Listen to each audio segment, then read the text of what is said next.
um espírito muito elevado, que compôs aí boa parte da codificação com mensagens e ensinamentos belíssimos, não só no livro dos Espíritos, mas como também no Evangelho segundo o Espiritismo, no livro dos Médiuns, e entre outros que compõem a base kardeciana, que é o espírito, né, Santo Agostinho, um espírito tão elevado, com uma envergadura tão elevada, que coloca aqui para nós, em 1862, essa lição que é uma carta, podemos se dizer, né?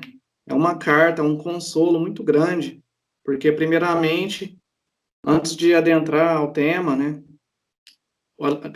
por alto, assim, Agostinho faz um estudo tão profundo dessa questão da ingratidão dos filhos, né, colocando todo o contexto, né, que muitas vezes acaba que fica sempre visto só o lado, né, da ingratidão, mas tudo isso que gerou, tudo isso que ocorre, né, e claro, apoiado nas bases espíritas, né, por meio do espiritismo, do evangelho, segundo Jesus Cristo.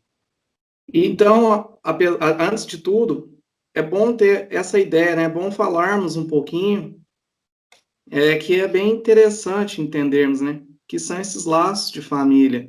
É necessário entender que os laços de família, né, que se integram tanto a parentela física quanto a parentela também corporal, espiritual, nada mais é do que a grande justiça, né, a grande misericórdia divina para com todos nós, aqui enquanto espíritos, e agora no planeta Terra, na condição de encarnados, segundo as leis naturais, né, que são as leis que regem o nosso universo, que nos concede, a partir, né, da justiça e da bondade de Deus, a oportunidade da reencarnação no plano físico, né, juntamente aí com todos esses espíritos familiares, espíritos que já nos conhecem, espíritos que já estiveram conosco em várias outras existências, para compor então esta família, né?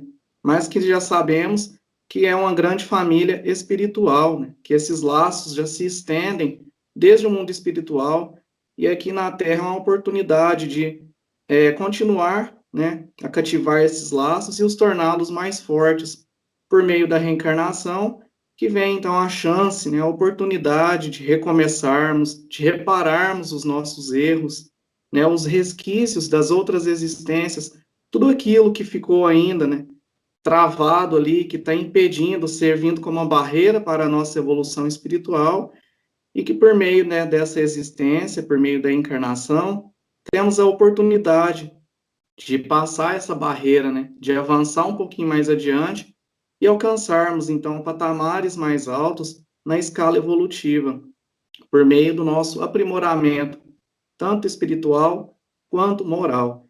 E aí, dessa forma, a família aqui que conhecemos na Terra é sempre, né, geralmente, quase sempre é constituída por pais e filhos, né? Mas esse papel se permuta de acordo com as encarnações. Ora somos filhos, ora somos pais, ora somos também numa encarnação filhos e numa outra somos pais daqueles que nos foram, né, pais talvez, sempre permuta, é sempre assim, conforme a necessidade, primeiramente, de cada um ali que compõe aquele grupo familiar, para que seja em conjunto, né, esse aprimoramento daqueles espíritos. E aí, é tão interessante também recordarmos, talvez, termos essa concepção mais idealizada, mais branda, mais específica, relacionada à paternidade, porque muitas vezes falamos, né, de laços de família, falamos dos problemas existenciais, que hoje são um dos problemas que aflige tanto a nossa existência aqui, que são os laços de família, as relações, né, os conflitos existenciais, e muitas vezes ainda não entendemos por si o termo paternidade. Então, recorramos lá ao Livro dos Espíritos, na questão 582, onde Kardec faz a seguinte pergunta: pode-se considerar como missão a paternidade? E a resposta é dada por espíritos, claro, superiores, e é uma resposta muito aprofundada, é uma resposta muito rica, que ela já se inicia da seguinte forma: é sem contestação possível uma verdadeira missão, ou seja, a paternidade é uma grande missão, uma missão para todos nós, enquanto filhos e também enquanto pais, né? É ao mesmo tempo grandíssimo dever e que envolve, mais do que pensa o homem, a sua responsabilidade quanto ao futuro. Ou seja, aqui, né, a educação, os cuidados, começa desde a vida intrauterina, começa muito antes, né? Que eles querem dizer que essa paternidade se inicia muito antes mesmo de que esse espírito venha, né, a nascer e compor um corpo, né? E aqui, esse período, já que se compõe a vida intrauterina, período da gestação, pode ser até relembrado. Tem várias obras que tratam disso, mas especificamente uma obra de André Luiz, o livro Missionários da Luz, especificamente o capítulo 13, que trata da reencarnação, explica muito bem e de forma muito bem detalhada como que é, né, a necessidade da educação, da influência dos pais na vida dos filhos, muito antes mesmo daquele espírito tomar, assim, a forma, né, reencarnar, estar vindo ali em um corpo físico. E o quanto que esses laços já são, já vem sendo, né, trabalhado muito antes mesmo do filho, né, ou seja, do espírito vir a reencarnar. Então, esse período já de paternidade começa desde o feto no útero materno. E aí, tudo já se compõe a educação, porque a educação já se começa a partir, né, dos hábitos dos pais, a partir de tudo que os pais pensam, de tudo que os pais fazem, por conta dos meios, as vibrações, tudo aquilo que os pais têm como rotina e aonde eles ficam, onde eles costumam estar, já é o processo ali de que se inicia a paternidade. E a paternidade não pode ser esquecida, é educação constante. Então, os pais já começam a exercer o papel, né, de pais, a paternidade, muito antes, até mesmo de forma inconsciente. E aí os espíritos continuam. Deus colocou o filho sobre a tutela dos pais, a fim de que estes o dirijam pela senda do bem. E lhes facilitou a tarefa, dando àquela uma organização débil e delicada, que o torna propício a todas as impressões. Ou seja, mesmo que aqui os espíritos colocam, né, que pela misericórdia, Deus coloca ali, né, naquela fase ainda de nascimento, a fase infantil, aquele ser, né, que por vezes olhamos e deparamos com um ser tão frágil, né, que é um bebê, né, que é um bebê recém-nascido, que olhamos com aqueles olhos, né, muitas vezes até dó, porque é tão fragilizado, tem que ter todo aquele cuidado para pegar, é tão dependente, mas aqui eles nos alertam para não esquecermos também que se trata de espírito. Ali está por dentro daquela carne um espírito que, né, que anima aquela carne e que muitas das vezes é um espírito velho, como nós todos somos, né? Somos espíritos imortais, com um histórico grandioso de existências. Isso que sabemos aqui na Terra, e não temos informações ainda das nossas outras existências que podem se estender, sabendo da pluralidade de mundos, né? E aqui, aquele ser, né, que é tratado com tanta fragilidade, é um espírito também que está em caminho de evolução. Ora, naquele exato momento, está naquela condição de que ainda, como colocado, débil e delicado, mas é a forma que Deus, com toda a sua bondade, com toda a sua misericórdia, nos concede a oportunidade, enquanto espíritos aqui em condição de aprendizes, absorver, começar, recomeçar todo aquele processo. Isso é uma grande misericórdia divina para conosco. E aí, eles continuam. Muitos há, no entanto, que mais cuidam de aprumar as árvores do seu jardim e de fazê-las dar bons frutos em abundância, do que se formar o caráter de seu filho. Se este vier a sucumbir por culpa deles, suportarão os desgostos resultantes dessa queda e partilharão dos sofrimentos do filho na vida futura, por não terem feito o que lhes estava ao alcance para que ele avançasse na estrada do bem. Bom, e isso é a realidade, né, em que muitos nós nos encontramos. Não existe nenhuma família aqui perfeita, tanto é que todos nós ainda estamos na condição de aprendizados, né, de aprendiz, um aprendizado constante. Então, é esse problema, né, que muitas das vezes impede, né, a harmonia entre as famílias, quando aqui é colocado, né, que muitos esquecem, né, de principalmente das bases que se compõem na educação, né, no exemplo, e pensam que tem que fazer muito mais, e quando a tarefa é muito mais simples, né, se levarmos, né, ao pé da letra que o que os espíritos querem nos passar. E dessa forma, tendo um pequeno conceito, né, relacionado à paternidade, né, como se compõem os laços, né, familiares e a reencarnação nesse processo, então iniciaremos a lição de Santo Agostinho, essa instrução, essa belíssima instrução, que vale a pena ser lida, relida, é um texto belíssimo, é como se fosse uma carta, e ele coloca aqui ensinamentos riquíssimos. E aí ele começa, e eu destaquei aqui apenas algumas das belíssimas lições que ele traz nessa lição, apenas alguns trechos que valem a pena ser aprofundados, né, talvez explicados, para que possamos entender mais ou menos, né, a forma que o Espírito queria passar ali naquele instante, naquela mensagem. E ele começa: a ingratidão é um dos frutos mais diretos do egoísmo. Revolta sempre os corações honestos, mas as dos filhos para com os pais apresenta caráter ainda mais odioso. Bom, aqui, Santo Agostinho, ele, como já dito, ele se apoia sobre as bases que constituem o Espiritismo, né? Então, ele faz uma reflexão muito abrangente desse assunto. E ele busca analisar as causas e os efeitos, né, que são relacionados a este sentimento de ingratidão.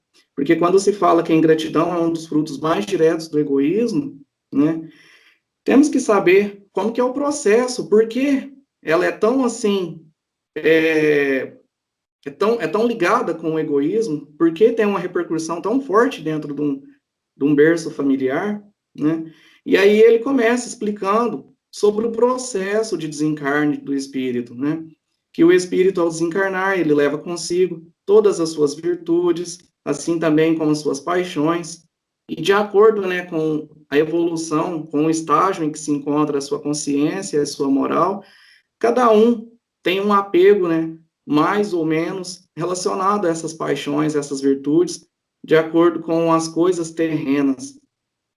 E lá, no espaço, né, destinado como a erraticidade, esses espíritos têm a oportunidade, então, de aperfeiçoar ou de estacionar. Aqueles que, de acordo com o seu estágio de consciência durante o desencarne, podem ter oportunidade de rapidamente já cair em si e já pegar ali a sua oportunidade e se redimir, né, primeiro arrepender e começar esse processo de refazimento, de reparação de todos os erros, né, cometidos na última existência. Mas aqueles que ainda têm uma dificuldade muito grande, ou que as suas paixões estão ainda muito ligadas às coisas materiais, ficam estacionados, né? E esse tempo varia de acordo também de espírito para espírito, de acordo com as suas intenções, mas a justiça divina recai para todos, né? Como é colocado no livro Céu e Inferno, não existe inferno perpétuo, não existe esse estado, esse fogo, né? Essa dificuldade, aquilo que o espírito sofre, né? Que nada mais é esse inferno, estado de consciência em que aquele espírito se encontra.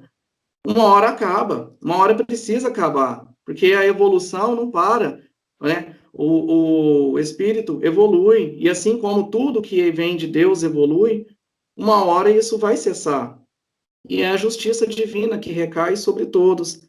Mas existe apenas um meio para chegar a Deus, para chegar a essa ponte, né, que nos liga à perfeição, que é a caridade, colocada aqui pelo Agostinho. E sem essa caridade, né, mas a caridade verdadeira, aquela caridade que não é só aquela caridade baseada em esquecer, mas sim a caridade que é baseada no perdão, aquela caridade que ainda você não tem o ódio prevalecendo, né? É aquela caridade pura, que é a filha do amor. E apenas com essa verdadeira caridade podemos então chegar a Deus, podemos reparar todos os nossos débitos.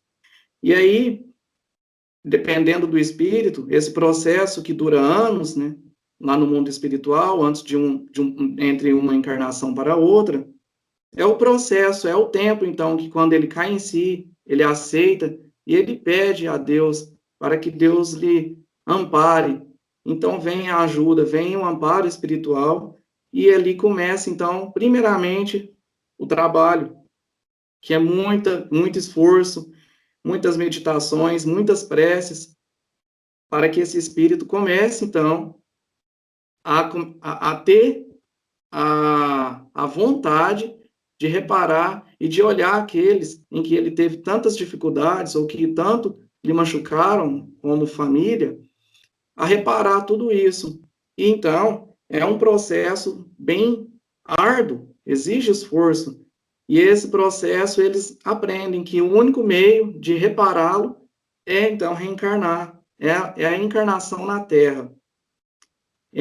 De novo, né, a convivência em família e, por vezes, com os inimigos, né, que a família nem sempre é formada apenas por espíritos simpáticos, também é formada por espíritos que não são simpáticos, que não têm nenhuma afeição um com o outro. Isso faz parte do processo nosso de evolução.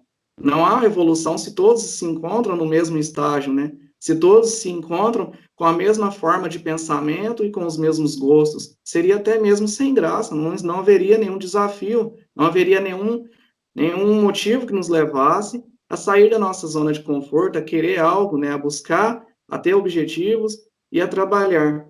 Então, ali, eles aprendem que esse processo é um processo dificultoso, porque vai ter que ser colocado frente a frente durante uma existência, com espíritos que talvez em outra existência lhe fizeram tanto mal, né? E muitos hesitam, têm muitas dificuldades, porque exige, para que aconteça isso, exige uma grande mudança, exige esforço, e aí muitos ainda têm essa dificuldade imensa de eliminar esses sentimentos que estão ali enraizados, né?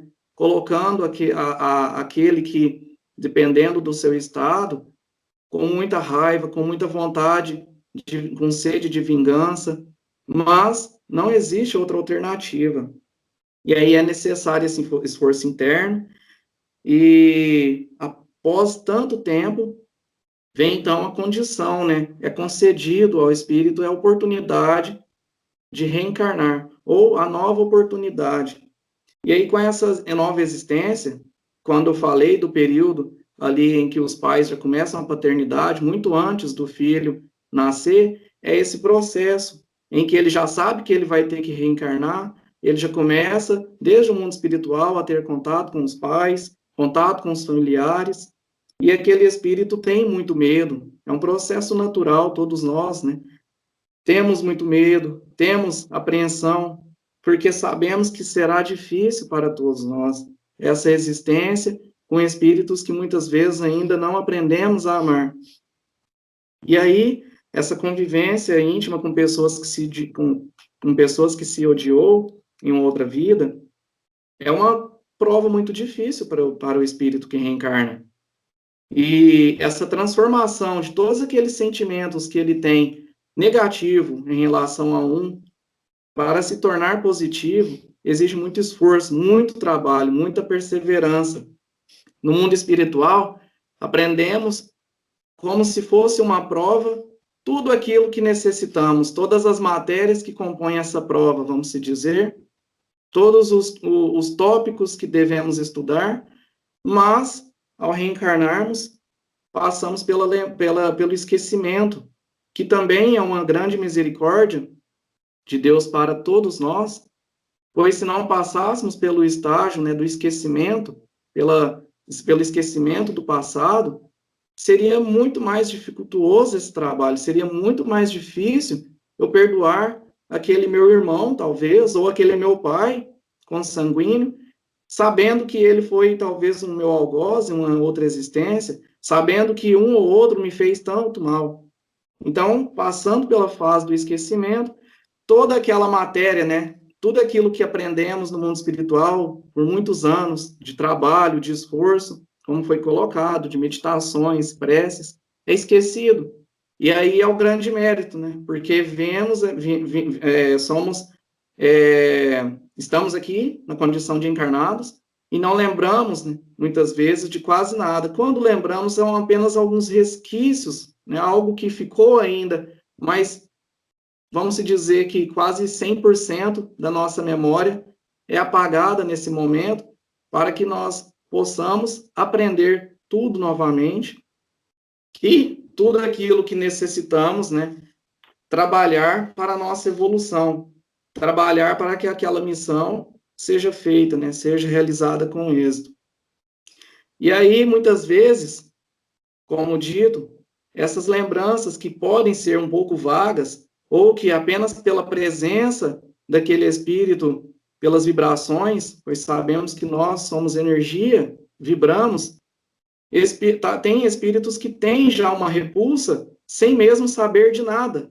Já tem uma dificuldade muito grande enquanto encarnado com aquele que às vezes é o seu pai, ou a sua mãe, ou o seu irmão, que é a causa de ódios, repulsas instintivas, que é tanto notado hoje em tantas crianças, em muitas crianças, sendo algo assim, né, meio que injustificado, sem nenhum motivo nenhum. Os pais não sabem por que aquele filho tem uma mágoa, tem tanta raiva, não tem aquela intimidade, aquela vontade de aproximação. E aí Santo Agostinho vem colocando todo esse processo, né, o porquê. E aí ele também fala, por que o espírito ainda sente isso? Porque ficou aquela mágoa da outra encarnação. Ainda não houve o processo do perdão, né? Aquele verdadeiro perdão, se embasado, né, na caridade, que é o único recurso que desfaz todos esses sentimentos, todos esses laços perturbadores e que nos impedem tanto de amar uns aos outros.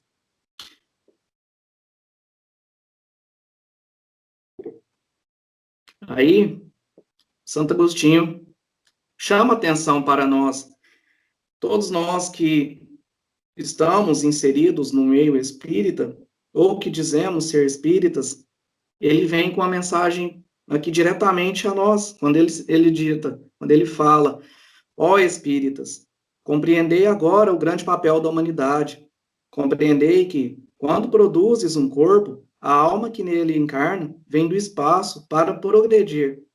E aqui Santo Agostinho já tira todos os nossos sentimentos de posse com relação aos nossos familiares, né? Por isso que Jesus, aqui nesse capítulo, que é o capítulo destinado a honrar a vosso pai e a vossa mãe, quando se inicia colocado a passagem evangélica, Jesus fala, né, quem é meu pai, quem é meu irmão, né, quem é minha mãe, porque para ele a família era a grande família universal. Ele já não tinha nenhum sentimento de posse com relação àqueles que estavam com ele, pois ele compreendia que todos eram espíritos, assim como ele, que estavam em estágio de evolução. Então, quando nós compreendemos, temos esse amor de que aquele meu filho é um espírito, assim como eu, que talvez é até mais velho do que eu, que já teve mais experiências, deixamos, né, ou temos que trabalhar esse sentimento nosso de posse, porque aqui é só um estágio da nossa verdadeira vida, que é a vida espiritual. E aí, Santo Agostinho reforça também aqui a imortalidade da alma, né? Que todos nós somos espíritos já existentes, não somos espíritos criados no momento ali, na concepção, né? Não somos espíritos criados ali quando nasce aquela criança, quando nasce aquele ser, aquele bebê.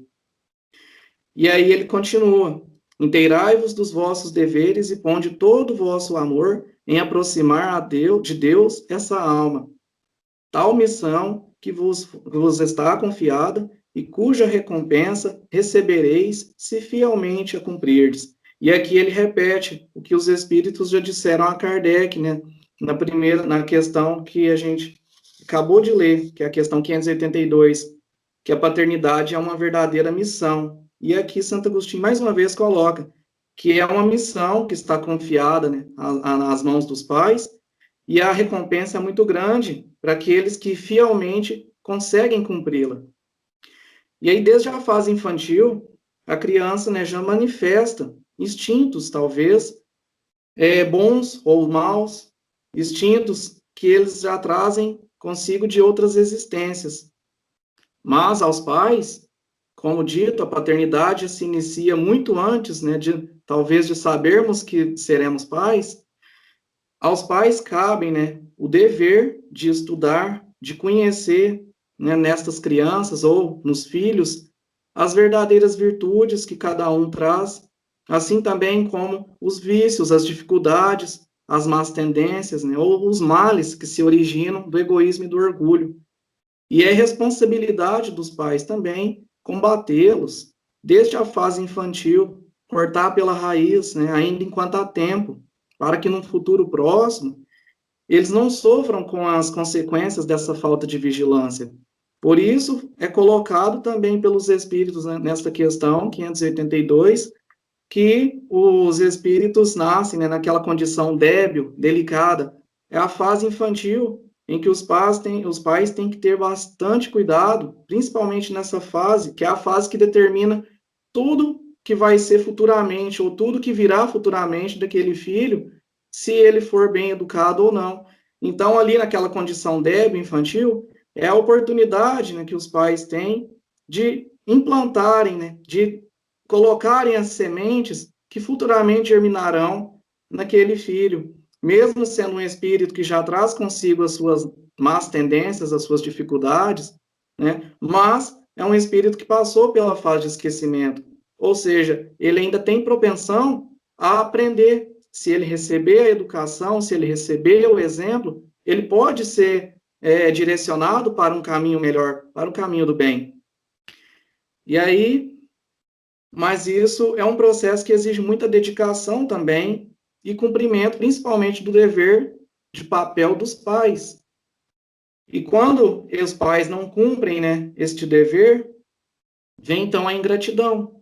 A ingratidão dos filhos que se manifesta de variadas formas, que muitas das vezes traz aí uma grande úlcera, né, machuca os corações dos pais, que já nesta vida se torna um começo até mesmo de uma expiação.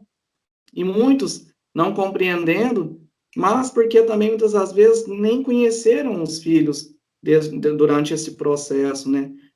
E aí Santo Agostinho fala para as mães: mães, abraçai o filho que vos dá desgostos agora, e dizeis com vós mesmas, né? Um de nós dois é culpado. Aqui Santo Agostinho coloca como ele vem tratando das causas, e que as causas muitas vezes estão em existências talvez anteriores e também na atual existência.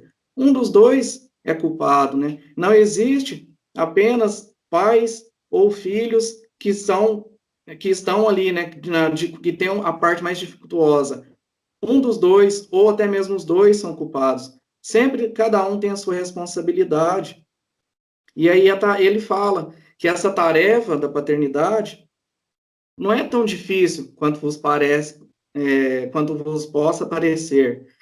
Não exige o saber do mundo, porém desempenhá-la, assim, o ignorante como o sábio. Podem desempenhá-la tanto o ignorante quanto o sábio. E o Espiritismo lhe facilita o desempenho, dando a conhecer a causa das imperfeições da alma humana. E aí aqui, quando o Santo Agostinho fala que a tarefa não é tão difícil, né, quanto vos possa parecer, depende, né? Talvez podemos dizer que há momentos que possa ser tão simples e tornamos muito difíceis, e talvez tem tarefas que possam parecer tão difíceis e tornamos muito fáceis. Depende de qual que é aquela atual evolução daquele espírito que se encontra para aquela tarefa, né? Qual que é o seu adiantamento moral e espiritual frente à existência, frente ao que toca a família, frente ao que toca a sua vontade, né? A sua obrigação e o seu dever. Então, tem fatores aqui desta mensagem, dessa frase de Santo Agostinho, que podemos, talvez, ponderá-la. Começando pelo início, que a tarefa não é tão fácil quanto vos possa parecer, mas existe esforço, né? Como tudo aqui no Espiritismo, ou no que os Espíritos trazem, quase sempre eles colocam em evidência o esforço. Então, essa tarefa pode ser talvez muito difícil, mas através do esforço por parte dos pais, né, sendo os pais ali futuros formadores de opinião, a referência, o modelo, um guia para os filhos, pode ser que essa tarefa seja mais abrandada, assim como Santo Agostinho colocou, se os pais a cumprem, né, com êxito, se os pais a cumprem com, primeiramente, esforço, com perseverança. Mas quando os pais não cumprem, né, não têm essa dedicação, esse esforço, pode se tornar uma tarefa muito difícil. Primeiramente, porque os filhos que ali, até uma determinada fase da sua vida, os vê como um modelo, uma referência, possam talvez buscar referências exteriores, principalmente quando os pais cobram ou querem algo que eles mesmos não passam ou não são. E então o papel do pai, né, o papel da mãe é muito evidente, é muito forte ali, é um comprometimento muito grande, por isso é dado como uma missão, porque não só através das palavras, mas principalmente das ações, eles conseguem ter uma referência, né, muito forte, conseguem projetar ali para os seus filhos muitos exemplos, muitos ensinamentos, mas também conseguem projetar muitas formas ou muitas ações que não agregam, que apenas atrapalham aquele espírito que ali está necessitado de aprendizado. E aí, quando os espíritos, né, ou os filhos começam a desacreditar nos pais que têm, aqueles que falam que são aquilo ou que querem aquilo e demonstram-se totalmente diferente daquilo, os filhos acham que eles são mentirosos e buscam exemplos ou começam a seguir aqueles lá fora, aqueles que estão exterior, que não às vezes nem compõem o cunho familiar, aonde gera então grandes conflitos familiares e conflitos que perduram aí não só a atual existência, como várias outras. E aí ele fala que não precisa, né, saber ter o conhecimento, né, não exige o saber do mundo, mas precisamos, pelo menos, ter o esforço e a vontade de conhecer o mínimo que seja necessário para distinguir o bem e o mal, né? Não adianta que tenhamos todo o conhecimento, mas se não sabemos o que é o bem, o que é o mal, o que é o bem para mim, o que é o bem baseado, primeiramente, né, nas leis e no exemplo de Cristo. E aí ele continua que o Espiritismo, por sua vez, esclarece a causa das imperfeições da alma humana. E para nós é um grande consolo, como foi colocado pelo Kardec também, sendo a codificação, o terceiro, né, a terceira revelação, o Consolador prometido por Jesus, que é também a forma que nós, por meio do contato com o Evangelho, com o Espiritismo, entendemos as causas, né, das existências anteriores, nos é passado, nos é, então, colocado tudo aquilo, todos os porquês que muitas vezes não temos ou que não conseguimos entender, mas cabe a nós também muita vontade, muito esforço para se abrir, né, para trazer esses conhecimentos, todos esses ensinamentos para a nossa vida. E não só a nossa, mas para a vida de todos os nossos familiares, né? Para trazer esse cristianismo redivivo em nossas atuais existências, tanto pela aproximação dos exemplos, das máximas, os ensinamentos de Cristo, mas não devemos também confundir que quando eu digo trazer, né, os ensinamentos para a nossa vida e para os nossos familiares, não devemos entender como convertê-los, né, pois nós, na nossa condição, em uma atual família, uma atual existência, não temos talvez o papel de mudar aquele ser, porque cada um traz consigo uma individualidade, mas colocar aquilo que aprendemos ou que tomamos como a nossa verdade, a nossa crença, em ações na nossa vida. Não deixar apenas, né, todo esse conhecimento, aquilo que o Espiritismo nos facilita, nos abre os olhos, ser apenas palavras, né, que entram em um ouvido e saem para o outro, mas sim torná-los prática. E para torná-los prática, exige muito comprometimento, exige mudança de hábitos, mudança de vida, e isso reflete não só para aquele que começa a querer mudar-se, mas para toda a família. E aí, essa relação, né, entre os membros da família começa a mudar, mas isso exige o doar, exige o esforço, exige o diálogo constante, a paciência, a abertura baseada no respeito mútuo. E muitos, né, por não quererem, talvez, se comprometerem, preferem ficarem omissos, preferem não fazer, não tentar mudar, para que não exija esse desconforto, né? Porque qualquer mudança, todas as mudanças, exigem grande esforço. E é difícil, não é fácil. Por isso que fala, né? Mudança. Então, primeiro tem que ter a vontade, tem que ter o esforço. E aí, essa falta de comprometimento, quando nós não temos conosco mesmo, primeiramente, a vontade de mudar, não adianta. Enquanto na condição de filhos ou na condição de pais, não conseguiremos mudar aquele cenário, aquele conflito que a família passa, e muitas vezes essas ingratidões que vêm ou que acontecem não são trabalhadas a forma de melhorar a situação, melhorar aquele convívio entre aqueles espíritos. E aí, Santo Agostinho coloca: então nos será perguntado, que fizeste do filho confiado à vossa guarda? Se por vossa culpa ele se conservou atrasado, tereis como castigo vê-lo entre os espíritos sofredores, quando de vós dependia que fosse ditoso. E aqui vale a pena lembrar de que certa vez Divaldo Pereira Franco foi perguntado num programa onde a entrevistadora perguntou a seguinte pergunta: Divaldo, o que você acha dos pais que educam os filhos com a máxima noção de liberdade, inclusive dentro da proposta religiosa, e acreditam que só devem colocar alguma religião ou algum princípio religioso quando os filhos já tiverem ou já estiverem, né, na idade adulta, já estiverem adultos? Divaldo responde: é um conceito absolutamente falso, pois os pais não a deixam a eleger a sua própria alimentação, não a deixam eleger a sua própria indumentária, e nem mesmo o seu próprio estudo. Né? Os pais estabelecem parâmetros que são aqueles necessários para a evolução dos seus filhos. E quando dão essa liberdade, é que os pais não querem assumir as responsabilidades. O educando deve experienciar as vivências dos seus educadores.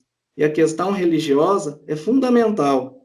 Quando o educando atingir a idade da razão, ele eleja a melhor proposta, ele eleja a melhor postura, mas ele já tem uma base para fazer as averiguações.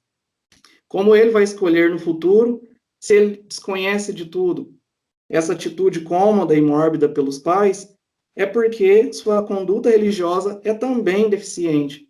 E aqui, para mim, foi uma verdadeira lição quando eu ouvi Divaldo falar disso, pois como vamos cobrar, como vamos, na condição talvez de filhos ou na condição de pais, querer algo daquele que compõe a nossa família, se muitas vezes nós mesmos não queremos assumir as nossas responsabilidades, né? Não queremos assumir os nossos papéis de pais, não queremos assumir os nossos papéis de família, de filhos. Então, torna-se muito dificultoso quando não temos essa vontade, né? Esse esforço. A lei de trabalho, é como o Agostinho falou, a tarefa não é difícil quanto vos possa parecer, mas pode ser uma tarefa das mais difíceis, que vem a ter várias e várias existências para que possamos, aos poucos, aprendendo, quando muitas das vezes, talvez uma existência ou algumas, poderíamos já passar, né, por esta tarefa, por esta prova, por esta dificuldade que nos impede de seguir adiante na evolução. Porém, não podemos esquecer também que há situações em que os pais se dedicam tudo, se dedicam tanto quanto podem para assegurar uma vida digna aos seus filhos, para colocá-los em educação. E não estou falando aqui apenas do conforto da educação, em tudo que é relacionado à matéria. Aqueles pais também que muitas vezes são privados de confortos materiais, mas que leva a uma vida reta, digna, tanto para eles quanto para os filhos, ensinando principalmente o amor, né? A base do amor, o amor relacionado nas boas relações, na educação, na perseverança no bem, que muitas vezes podemos ver em lares que é privado de tudo material, mas existe um amor, existe uma harmonia ali dentro, que lares que são grandiosos, né, que são equipados com tantos aparatos, né, com tantas coisas eletrônicas, materiais, que é tudo tão bonito, mas é uma grande desordem lá dentro, não tem nenhuma harmonia, não tem nenhum amor, porque falta muito, primeiramente, a presença de Deus na vida desses espíritos que compõem essa família, e a base, né, que é o amor, que é as leis, né, divinas, que é o exemplo de Jesus Cristo. Mas existem situações que pais como esses, que levam uma vida reta no trabalho, fazendo de tudo que podem para colocar aqueles filhos, né, no melhor caminho, dentro de todas as privações ou as dificuldades, mas acontecem também de que não conseguem. E aí muitas vezes pensamos, oh, mas como isso acontece? Né? Porque eles já tinham uma dificuldade muito grande, já tinham que suportar a carga de não ter tais recursos, mas mesmo com toda essa dificuldade, conseguiu dar o melhor que eles podiam para os filhos, e os filhos se enveredaram para o caminho do mal. E aí, Santo Agostinho também fala sobre isso. Quanto a esses, não tem o que lamentar, e a sua consciência pode estar tranquila. Quanto à amargura muito natural que experimentam pelo insucesso de seus esforços, Deus reserva-lhes uma grande, imensa consolação, seja pela certeza de que é apenas um atraso momentâneo e que lhes será dado acabar em outra existência a obra então começada, e que um dia o Filho ingrato os recompensará com o seu amor. E aí, lá na questão 583, no Livro dos Espíritos, Kardec pergunta: são responsáveis os pais pelo transviamento de um filho que envereda pelo caminho do mal, apesar dos cuidados que lhe dispensaram? E os espíritos respondem: não. Porém, quanto piores forem as propensões do filho, tanto mais pesada é a tarefa e tanto maior o mérito dos pais se conseguirem desviá-la do mau caminho. E aqui, mais uma vez, os espíritos dizem: tanto mais pesada é a tarefa, mas não falam que a tarefa é difícil. Talvez o que para nós aqui ainda tão arraigados nas coisas mundanas, terrenas, na matéria, o que possa ser muito difícil para espíritos, né, que compôs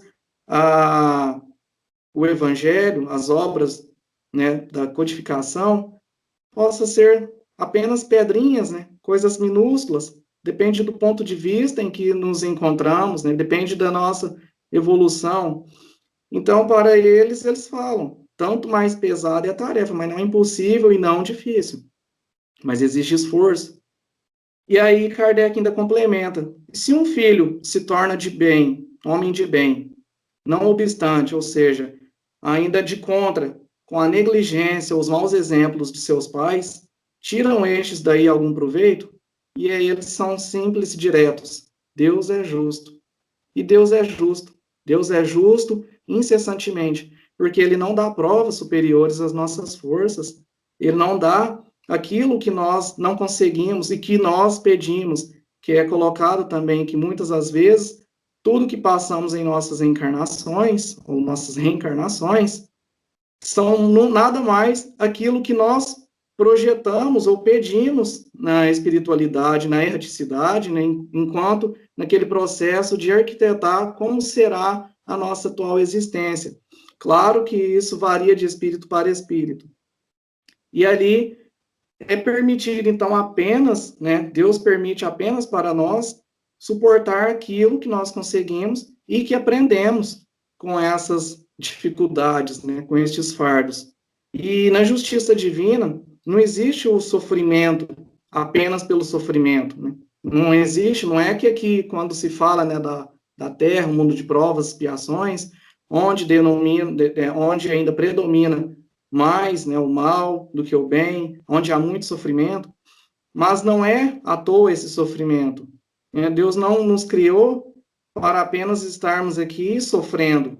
Não, Ele criou para que sejamos ainda algum dia espíritos crísticos, assim como Jesus Cristo. Mas precisamos aprender, né, que por meio, muitas vezes, quando não aprendemos da melhor forma, temos que aprender pela dor. Não aprendemos pelo amor, aprendemos pela dor. E essa dor, né, esse sofrimento, ele não é para sempre. E isso não é apenas para que venhamos aqui sofrer, sofrer, sofrer. Tem sempre uma base, né? Tem sempre algo por trás e uma explicação e um princípio maior, que muitas vezes não conhecemos.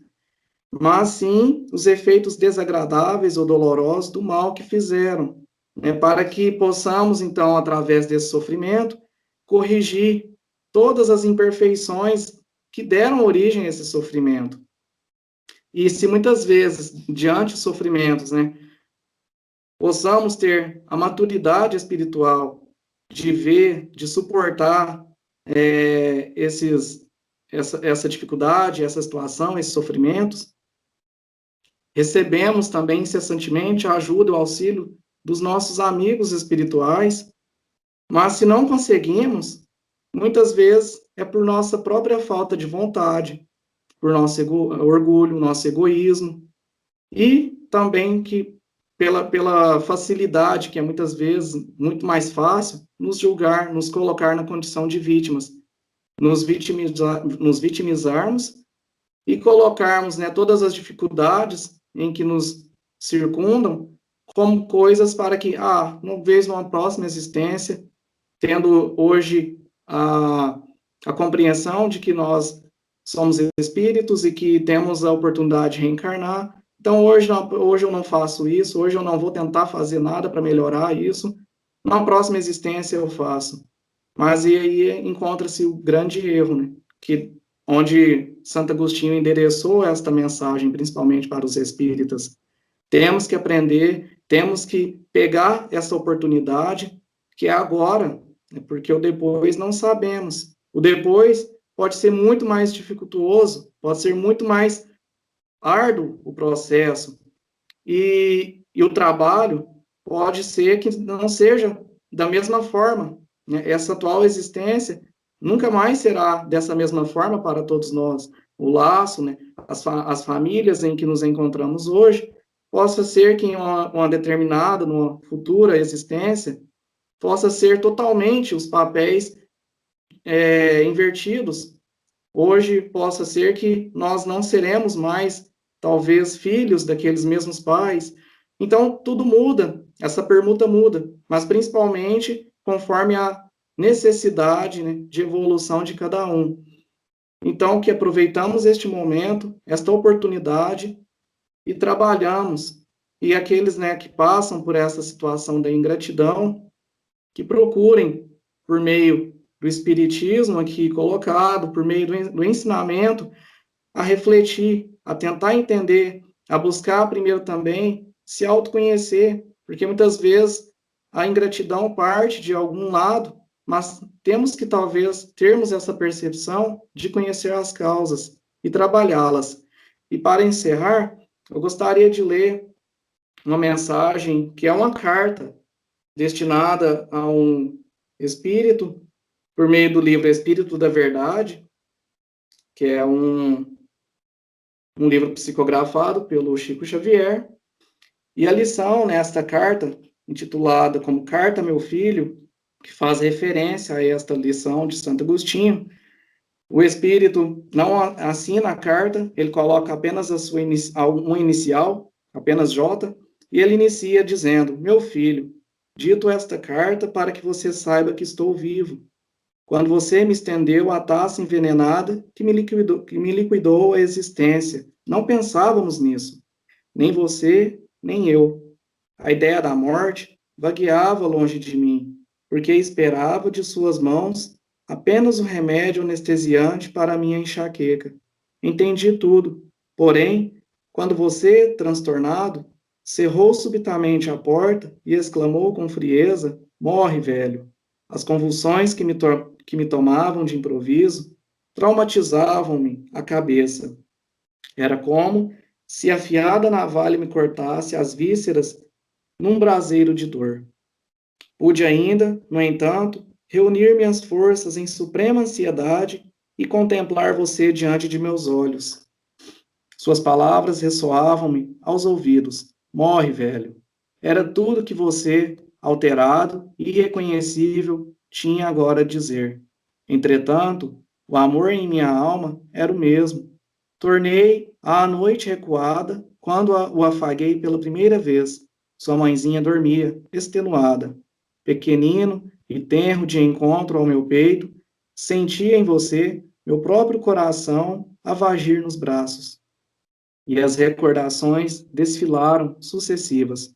Você, qual passarinho contente a abrigar-se em meu colo, o álbum de fotografias em que a sua imagem apresentava desenvolvimento gradativo em todas as posições. As festas de aniversário e os bolos coloridos enfeitados de velas que seus lábios miúdos apagavam sempre numa explosão de alegria. Rememorei nossa velha casa, a princípio humilde e pobre, que o meu suor convertera em larga habitação rica e farta.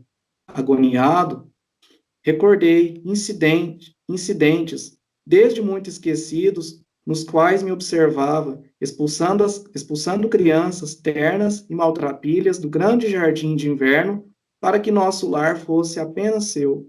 Reencontrei-me, trabalhando qual suarento animal, para que as facilidades do mundo nos atendessem às ilusões e os caprichos.